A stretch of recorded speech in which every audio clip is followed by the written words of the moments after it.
চলো আজকে তোমাদের সাথে এমন একটা ভিডিও শেয়ার করব। এই নিয়মটা হয়তো তোমরা অনেকেই জানো না, কিন্তু আমাদের মধ্যে এই নিয়মটা অনেক আগের থেকে হয়ে আসতেছে। আগে ঠাম্মা করতে, এখন মা কাকিরা করে। আজকের দিনে আমাদের নিয়ম হচ্ছে কাক ডাকার আগে ঘুম থেকে উঠে ঘট বসাইতে হবে। যেখানে পূজা হয় এই ঘরটাতেই পূজা হয়, আর ঘটের আশেপাশে থাকে কাঁচা সবজি, অনেক পাতা, অনেক শেকড় বাকড়। এই পূজার অনেক বেনিফিট আছে, সেটা ঠাম্মারা খুব ভালো বলতে পারে। আর ঘরটা না ভোরের আলো ফোটার আগেই বসাইতে হয়, মানে অন্ধকার থাকাকালীন সময়টাতে। তখন আমরা ধান দুব্বা দিয়ে ঘট বসায় পূজা কমপ্লিট করি। তারপরে প্রদীপ ধরায় সব জায়গায়, সব ঘরের সামনে সামনে প্রদীপ ধরাই। এই প্রদীপ ধরানোটাই হচ্ছে মেন। ছোটবেলায় এই গাছি পূজার আগের দিন ঠাম্মা মাটি দলা মাখতো আর বলতো এই নে মাটি দিয়ে প্রদীপ বানা।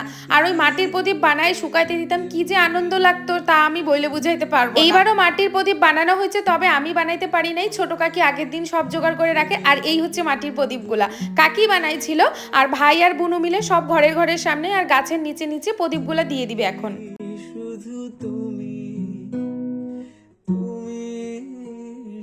এদিকে দেখো ভাই গাছের সামনে দাঁড়ায় আছে, আর আমাদেরকে বলতে হবে গাছ কাটো না, গাছ কাটো না, গাছে ফল ধরবে।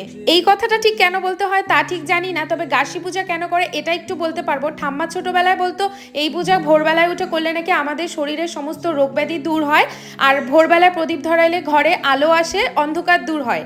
গাছ কাটলাম রে, গাছ কাটলাম রে, না গাছ কাটলো না, গাছ কাটলো না, গাছে ফল ধরবে। আর একটা কারণও কিন্তু ধরা হয়। এইবার তো আশ্বিনে গিয়ে কার্তিকে পাড়া দেওয়ার সময় এই আশ্বিন মাসের লাস্টের দিন আমরা এই গাছি পূজাটা করি, কারণ এখন শীত মাটিতে পড়বে আর কনকনে ঠান্ডা পড়বে। আর এখানে আমরা পাটশালে ধরে সবাই হাত পা কেন ছেঁকতেছি বলো তো?